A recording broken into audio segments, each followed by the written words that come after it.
Hello নমস্কার and welcome to test and beauty with Rabita. তো এটা ছিল আমাদের পুরী ভ্রমণের সেকেন্ড ডে। তো নেক্সট ডেতে আমরা বেরিয়েছিলাম সাইট সিইংয়ের জন্য।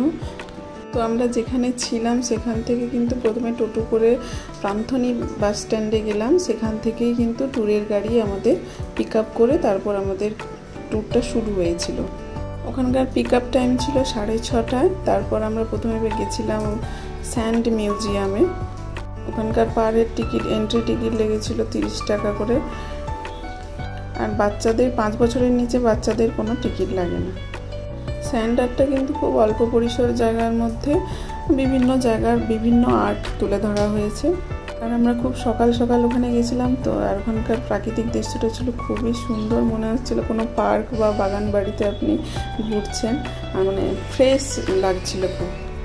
এমনিতেই বাসে ওঠার সময় ওখানকার ট্যুর গাইড, যে গাইড থাকবেন আপনার গাড়ি, উনিই সব এক্সপ্লেন করে দেবেন যে কোথায় কি আছে বা কোন যেটা আপনি দেখতে যাচ্ছেন তার তাৎপর্য আর বিশেষত্ব উনি বলে দেবেন। তো আমরা এক এক করে যখন ভিজিট করছিলাম তখন আমাদের ট্যুর গাইড যিনি ছিলেন তিনি কিন্তু ওখানে নামার আগেই এক এক করে সব তার তাৎপর্য মাহাত্ম্য সব কিছুই কিন্তু বুঝিয়ে দিচ্ছিলেন। তারপর আমরা গেছিলাম চণ্ডী মায়ের মন্দিরে। তো ওখানে পুজো দেওয়ার জন্য সব কিছুই পাওয়া যায়, কিনে পুজো দেওয়া যায়। তারপরে আমরা ব্রেকফাস্ট করে তারপরেই বেরিয়েছিলাম এই বিচে, চন্দ্রভাগা বিচ। এটা চন্দ্রভাগা বিচ অ্যাকচুয়ালি চন্দ্রভাগা একটা নদীর নাম। তো এই বিচটার নাম আলাদা ছিল। চন্দ্রভাগা নদীটা শুকিয়ে যাওয়ার পর ওই নদীর নামেই এই বিচটার নামকরণ করা হয়েছে চন্দ্রভাগা বিচ বলে। ট্যুর গাইড আপনাদের আরও ডিটেলসে এক্সপ্লেন করে দেবেন। আর এই ট্যুর গাইডের স্পিচ নিয়ে ছোট্ট 3 মিনিটের একটা ভিডিও আমি আপলোড করেছি। তো অ্যাবাউট সাইট সিইং তিনি কোথায় কতটা সময় আপনি কাটাবেন সেটা নিয়ে কিছু বলছিলেন। তো পুরো ভিডিওটা নেই, 3 মিনিটের একটা ভিডিও আছে, ওটা আপনারা দেখতে পারেন। তারপরে আমরা গেছিলাম কোণার্ক টেম্পলে। কোণার্ক টেম্পল ছিল সূর্য দেবতার মন্দির, কিন্তু এখন পুজো হয় না ওখানে। মন্দিরটা কিন্তু বানানো কমপ্লিট হয়নি। আপনারা ওই মন্দিরে গেলে দেখবেন, চূড়াটা দেখলেই বুঝতে পারবেন ওটা ইনকমপ্লিট থেকে গেছে। কোণার্ক টেম্পল তৈরি হয়েছিল 12 বছর ধরে 1200 শ্রমিক দিয়ে। আর পুরো মন্দিরটা পাহাড় কেটে পাথরের ওপর ডিজাইন করে বানানো হয়েছে। তো মন্দির তৈরির প্রধান স্রষ্টা যিনি ছিলেন তিনি নাকি ওই মন্দিরের চূড়া থেকে নদীতে ঝাঁপ দিয়ে আত্মহত্যা করেছিলেন। আত্মহত্যা করার জন্য মন্দির অপবিত্র হয়ে যাওয়ায় তার জন্য মন্দিরের পুজো আর করা হয় না। তো ট্যুর গাইড আরও ডিটেলসে আপনাদের বলে দেবেন কেন হয় না, কী ব্যাপার, সব কিছুই, কেন আত্মহত্যা করেছিলেন সেটাও। নেক্সট সাইট ছিল আমাদের ধবলগিরি, যে শান্তিস্তূপ, যেটা সম্রাট অশোক বানিয়েছিলেন।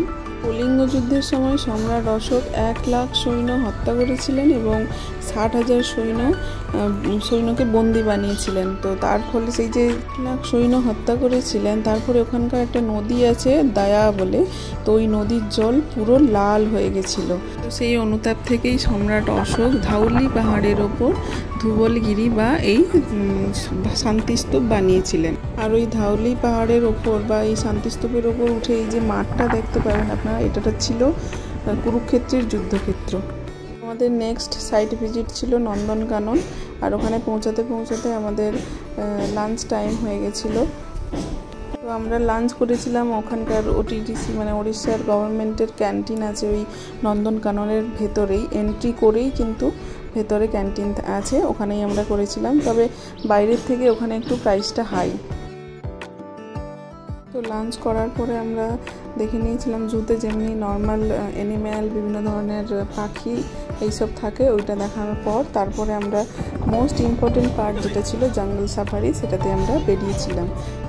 আর জঙ্গল সাফারি করার জন্য বাস থাকে, আর সেই বাস অবধি পৌঁছে দেবে আপনাকে ওই ব্যাটারি গাড়িগুলো করে, ওখানে অবধি বাস অবধি পৌঁছে দেবে। তারপর কিন্তু বিভিন্ন সাফারি থাকে, যেমন টাইগার, লায়ন, বিয়ার, সব কিছুর আলাদা আলাদা সাফারি আর আলাদা আলাদা গেট থাকে। 2টো করে গেট খুলে তারপর কিন্তু যেতে হয়।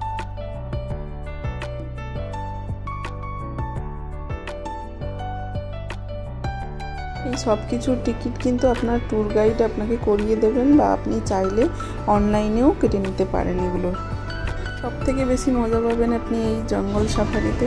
জঙ্গল সাফারি করার পরে আমরা আরও বেশ কিছু অ্যানিম্যাল দেখে আমাদের সাইট ভিজিটিংয়ের প্রায় শেষ পর্বে আমরা পৌঁছে গেছিলাম উদয়গিরি এবং খণ্ডগিরি।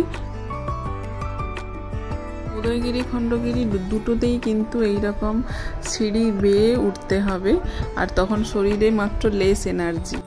এগুলো অ্যাকচুয়ালি একটা পাহাড় কেটে এক একটা করে গুহা তৈরি করা, আর এইসব কেবের ভেতরেই তখন হচ্ছে বৌদ্ধ সন্ন্যাসীরা ধ্যান করতেন। যীশুখ্রিস্টের জন্মেরও আগে এগুলো তৈরি করা।